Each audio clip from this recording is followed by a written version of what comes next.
Hello, this is Pat O'Loughlin with Ohio's Electric Cooperatives, bringing you a message for the upcoming new year, 2023. Each year at this time, we try to look ahead at the opportunities and challenges that appear to be on the horizon for Ohio's electric cooperatives in the upcoming year. Now, the last couple of years, I have to admit, the topics that we've highlighted have been important, but our views have been overwhelmed by events that sort of stole the show in each upcoming year. Back in 2020, COVID dominated our daily lives, but certainly wasn't something we were thinking about as we headed into the beginning of the year. And then last year, while there were signs of inflation and there were some concerns about supply chain issues ahead, no indication that we would have the enormous economic impact of the supply chain disruptions that we experienced this last year. No idea that Russia's invasion of the Ukraine would have such a staggering impact, not only on Europe, but the whole world, and the inflation that we've endured throughout the entire year of 2022. Yet with sound business plans and a capable workforce, Ohio's electric cooperatives were able to continue to deliver safe, reliable electricity at affordable prices, even without knowing very clearly what the future headlines would hold. Those enormous economic impacts you talked about that we saw in 2022, how did that affect Ohio's electric cooperatives? And then how are you able to keep delivering reliable, affordable electricity? Yeah, so the biggest impacts we saw on electric cooperatives were increases in the prices of things that we purchase.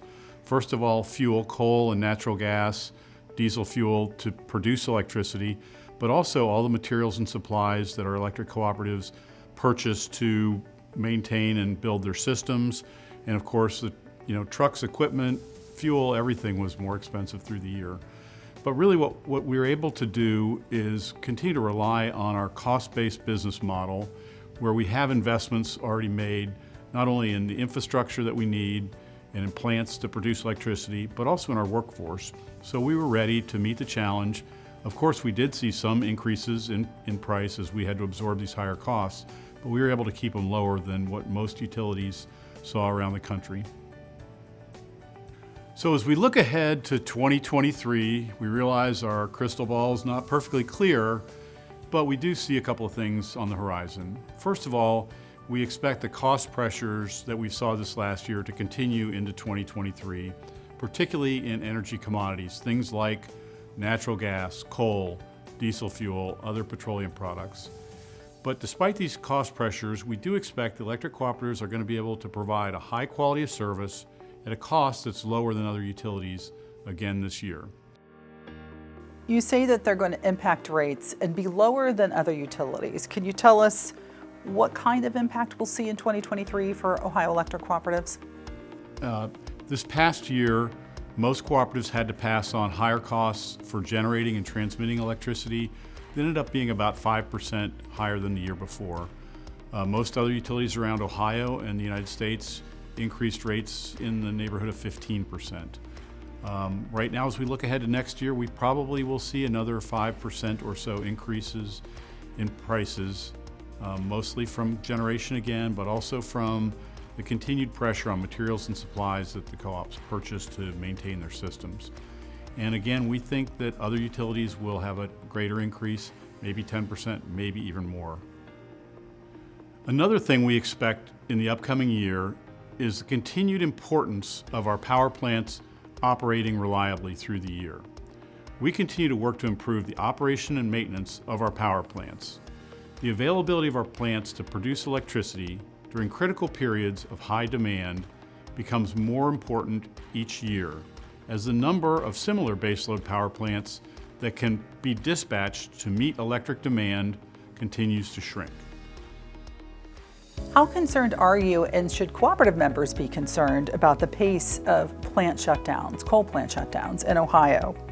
Well, what we've seen is from the experts that look at reliability concerns around the country, the North American Electric Reliability Council, who's charged with that mission, the Midwest Independent System Operator, PJM, the grid operator for our region, have all looked at the situation and recognized that we're shrinking our baseload resources quickly, trying to replace them with renewable resources which are more intermittent, and less dependable.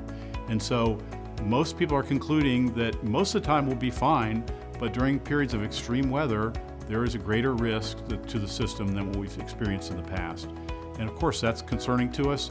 Now, as you look around the country, our part of the country seems to be in better shape than most.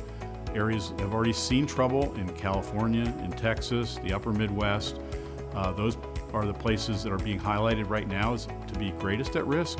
But I think the whole country needs to be concerned about this trend and make sure that we're doing everything we can to extend the lives of these necessary baseload plants until we can come up with reliable replacements for them.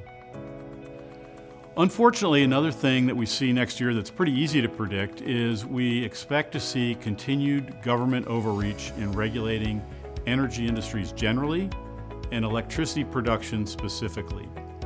It's expected that we're going to have headwinds and we will be in a fight throughout the coming year to get reasonable regulations for the operation of our power plants.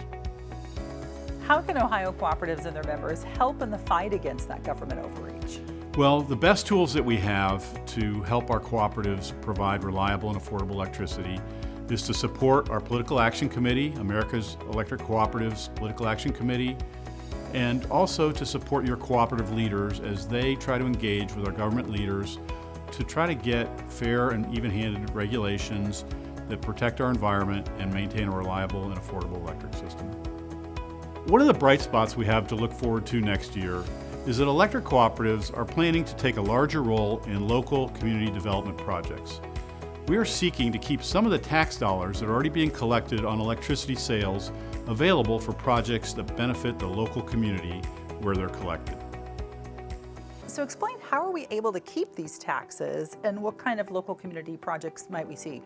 So cooperative leaders in the coming year are going to be engaged with our state legislators to try to keep some of the tax dollars that we collect on electricity sales and remit to the state of Ohio, and instead direct them towards community projects that will impact the local community.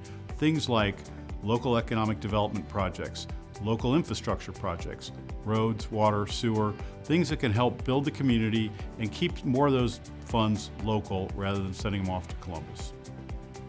Finally, as we look ahead to 2023, we are going to continue to emphasize workforce training and development for our line workers, our power plant employees, and our managers to help make sure we make sound decisions in our day-to-day work and continue to build a strong and enduring business foundation for the challenges that lie ahead, both seen and unseen.